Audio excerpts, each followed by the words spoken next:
Thanks for joining us this week for UND Sports Extra. I'm Alex Heinert. We've got a full show of UND basketball on the way, including a sit-down with UND big man Carson Shanks. But first, after successful starts to conference play, the North Dakota men and women were looking to continue their climb up the Big Sky standings this past weekend against Northern Arizona and Southern Utah.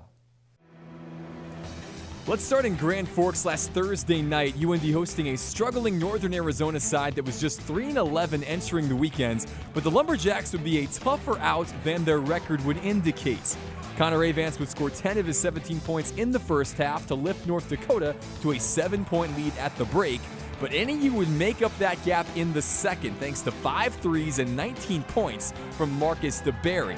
After trailing for the game's first 28 minutes, the visitors would pull in front midway through the second, only for UND to fight right back. A big three from Billy Brown would spark a 9-0 run midway through the half, and Quentin Hooker would do the rest. The senior captain would drop 13 of his 20 points in the final frame to lift UND to the 68-63 win. Saturday's tilt against Southern Utah, not nearly as close, even though the Thunderbirds were undefeated in conference play, and even though Rick Bernstein would miss the first game of his North Dakota career with injury, UND would jump all over the visitors in this one. North Dakota would shoot 50% from the field in the first half and hold Southern to only 5 field goals, highlighted by a 10-minute drought in the middle of the first to build an 18-point lead at the break that the hosts would only extend in the second. 6 players would reach double figures, led by 23 from Hooker. Josh Collins would go for 11 and 7 in his first career start. Freshman Keenan Walter would score 10 for his first collegiate double-digit performance, and UND would roll 95-65 to improve to 3-1 in Big Sky play. Like the men, the UND women had a back-and-forth affair against Northern Arizona in Flagstaff on Thursday in a game that featured 11 lead changes and 7 ties. Lexi Claybo's 25 points and 14 rebounds and Sam Roscoe's 18 points off the bench would be enough to swing the tide in UND's favor. The game was still in balance in the dying seconds, but blocked shots from Claybo and Michaela Dyer on NAU's final possession allowed the Hawks to earn an 80-78 road victory.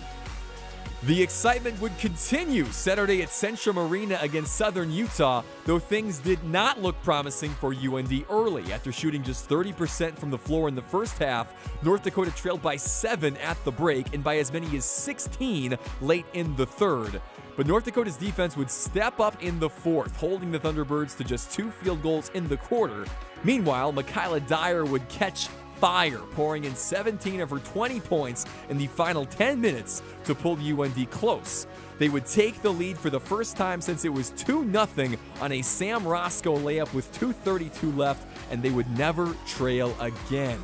Roscoe would tie Dyer's game-high 20 points and also chip in 5 rebounds and 5 blocks. Chastity Franklin would drop a career-high 11 assists to go along with 8 boards, and UND would walk out of Cedar City with the 68-65 victory.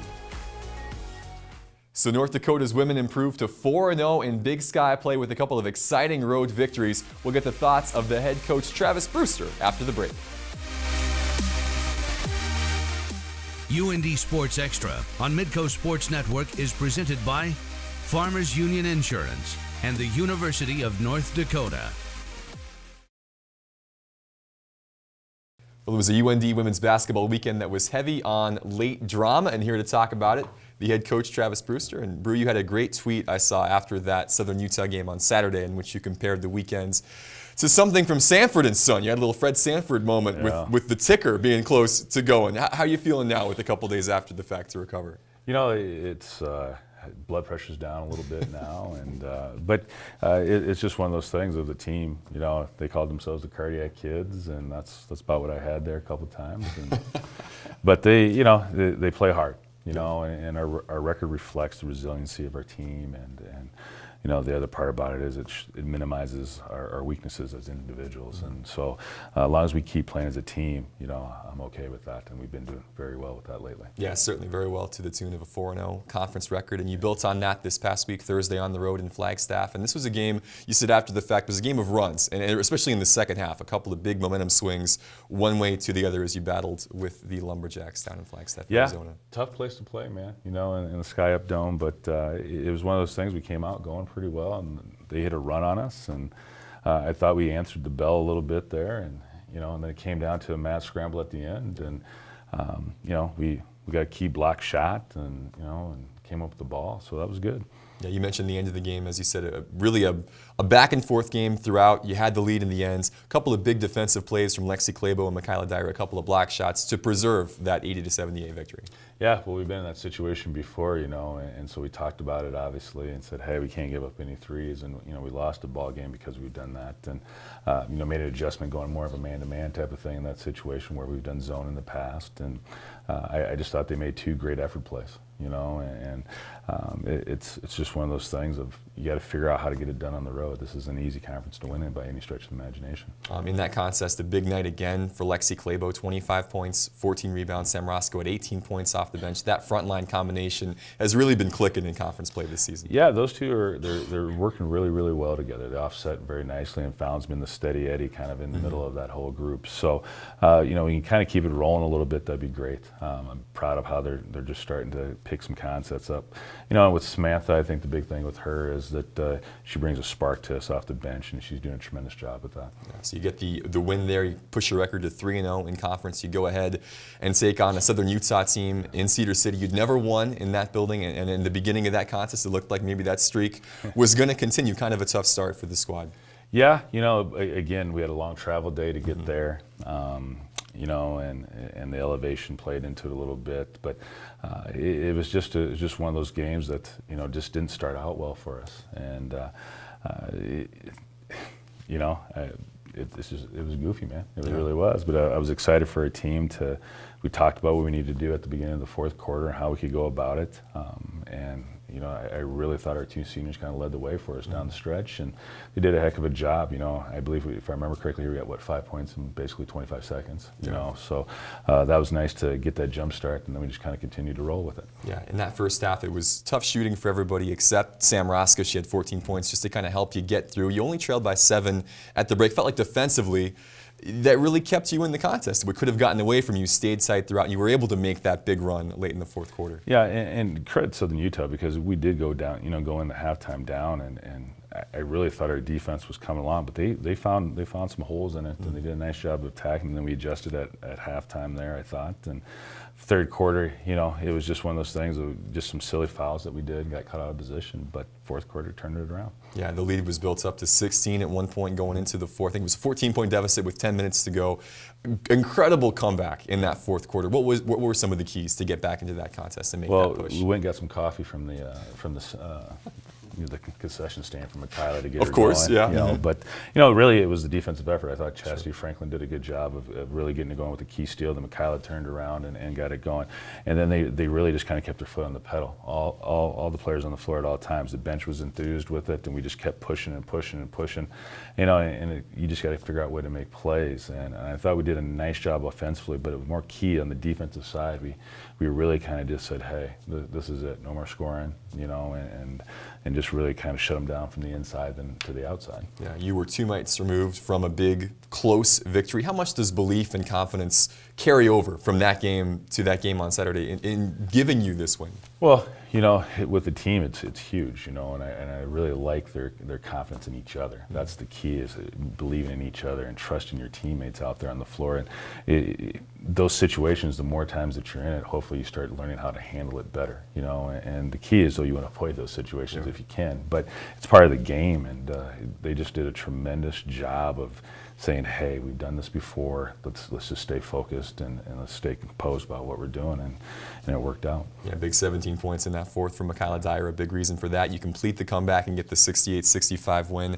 Now you get to come back home. Again, 4-0 in conference right now. You have two teams coming in with Montana State on Thursday, Montana on Saturday, with different seasons. Montana State leading the conference right there up at the top with you. 3-1, yeah. Montana really struggling with injuries. Talk about the weekend ahead against two traditionally powers in this conference. Well, you can't count anybody out in our conference with Montana State. They've played a heck of a game there with Idaho State watching it, and they're a very competitive team. They get up and down. They make you make mistakes. They're a real solid team in that aspect, and then you turn around and you have Montana, who's, like you said, been injury riddled the whole season here. But again, a team that you can't count them out because they do a good job of just attacking and running their stuff. So it's going to be a stiff contest. We just got to keep working on us at the same time, so it'll be fun. Yeah, it should be a couple of really good games. Defending conference champs, you get to host them on Thursday, and then the Grizz will be a game you can watch live here on Midco Sports Network on Saturday. Coach Brew, thanks again for the time. Best of luck this weekend. All right. Yep, thank you. Cool. UND women pick up a couple of Big Sky wins. So do the UND men. We'll talk with Brian Jones coming up about their victories after the break. When you hit conference season, you kind of find a groove and, find a lane and carve yourself out a niche, and we've been able to do that. So we got, a little bit of an identity going forwards and some confidence built up. Sophomore guard Gino Crandall talking about the confidence this team is playing with after a third straight victory in the Big Sky. And now to talk about this run, the head coach of UND men's basketball, Brian Jones. And Brian, Gino mentioning there that this team has gotten into a bit of a flow. Now once conference play has started, you built on that this week, certainly after a big overtime win last week against Sac State. Got to feel good about how the guys are playing basketball right now. We do. Honestly, we got back to our staples as we talked last week as defensively. I thought we were really strong Thursday and Saturday, and that allowed us to get out and get two big home wins. And that was our whole deal. We needed to protect our home, and if we were going to feel really good about ourselves being 3-1 heading into this road swing, because the Montanas are always extremely tough. But I was really proud of our guys, the way they focused all week and really brought the urgency and the energy defensively. Yeah, the week started Thursday night against Northern Arizona. This was always going to be a tough game. You beat them by 42 last year. They were struggling a bit coming in. They had two starters out with injury, but they brought a pretty high level of intensity really right from the start. They did. Sometimes that's what happens when you have an injury. They seem to draw closer together. I thought they really played, honestly, the best. I watched their 5 games leading up to our game, and that was the best they played. They shot the ball better. We left a lot of points on the board offensively. We missed 16 layups, missed a lot of horse shots. So that's why I was encouraged. There were still a lot of things we could get better, even though we won, and it wasn't obviously a 42-point win, but we still won the game, and we were able to pull some things where we can continue to grow from that experience. Yeah, I felt like it was a game that you had control of, even though they were always hanging around. They would take the lead midway through the second, but down the stretch,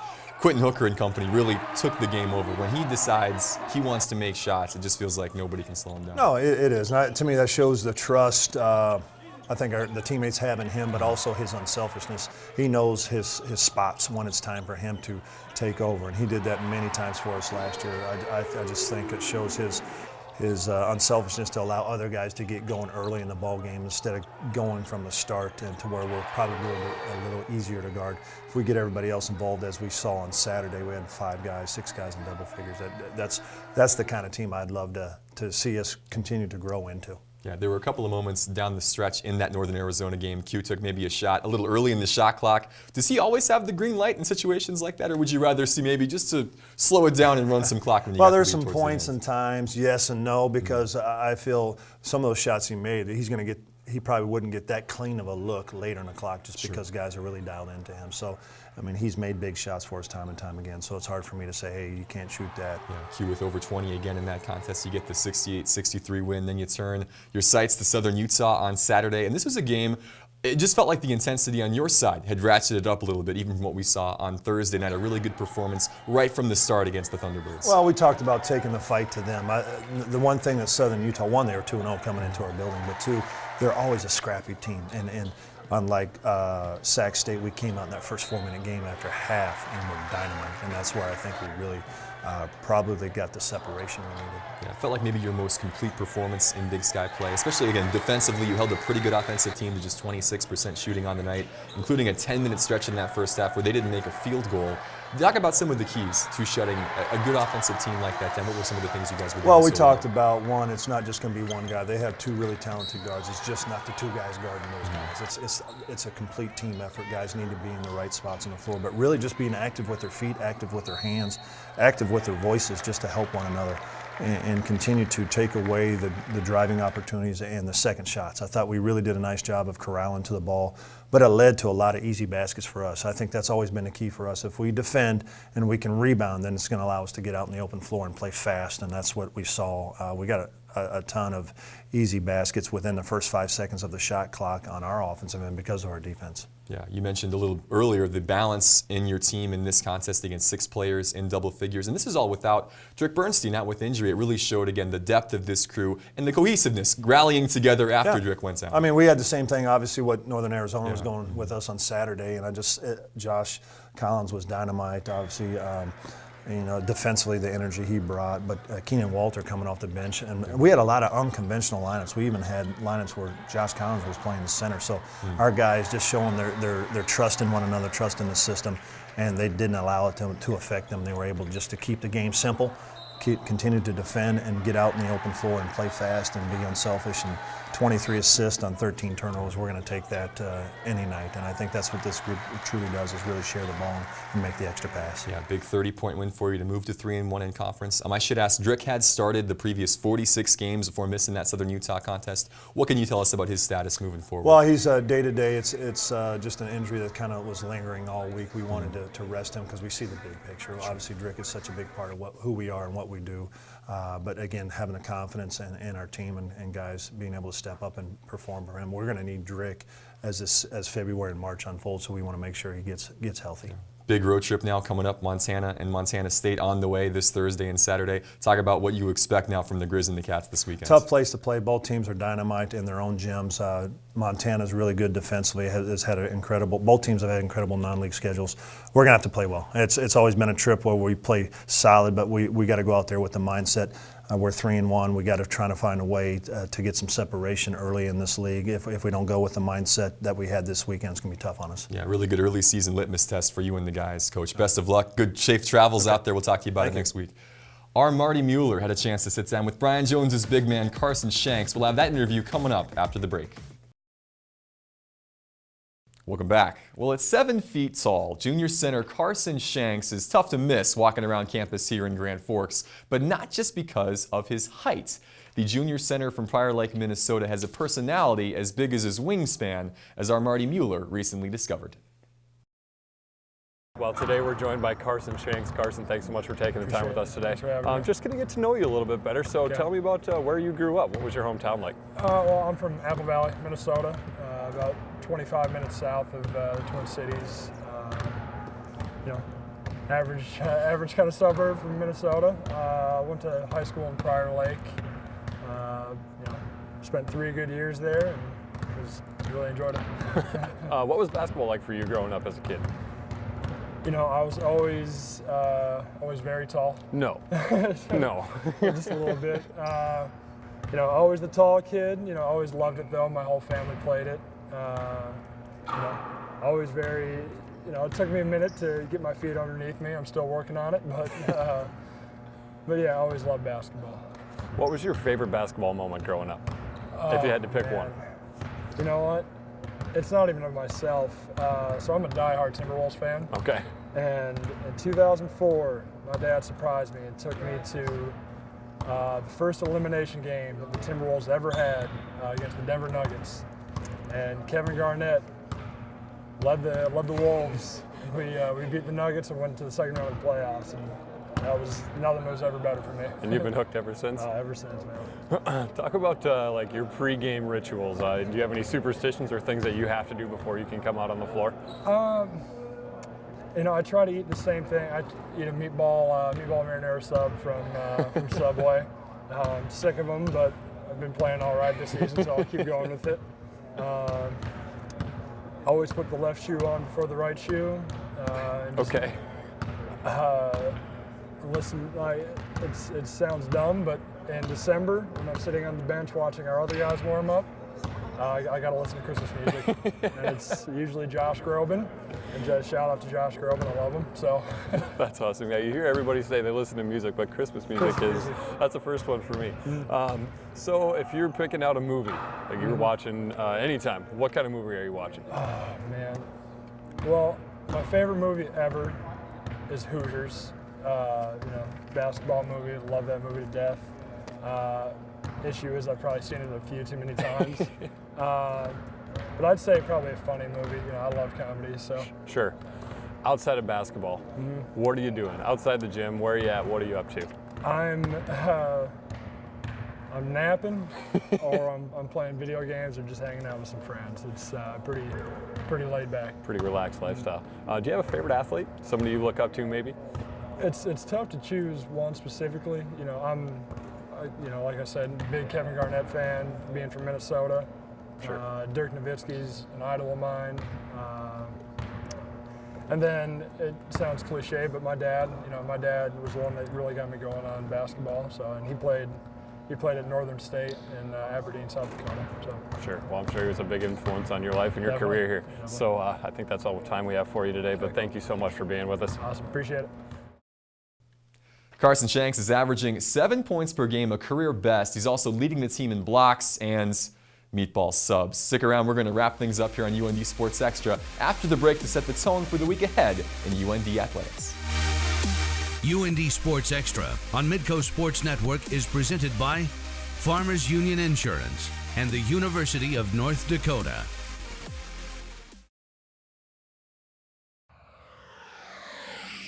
It is another full weekend of live UND athletics here on Midco Sports Network, beginning at Ralph Engelstad Arena, number 7 North Dakota, hosting Miami at 7:30 p.m. Friday and 7 p.m. Saturday. We'll have both of those men's hockey games live here on Midco SN. Sandwiched in between at 2 p.m. on Saturday afternoon, it's UND women's basketball. Travis Brewster's crew will look to stay perfect in conference play against the Lady Grizz of Montana. Elsewhere around UND athletics, women's hockey returns after a month break as Brian Adolski and number 10 UND travel to Mankato for a WCHA series against Minnesota State. Plus, the indoor track and field season gets underway in Fargo on Saturday, while swimming and diving have 2 meets in South Dakota over the weekend. Well, as the winter sports season heats up, be sure to keep up to speed with all things North Dakota athletics each week here on UND Sports Extra. Until next Tuesday night, I'm Alex Heinert. Thanks for watching.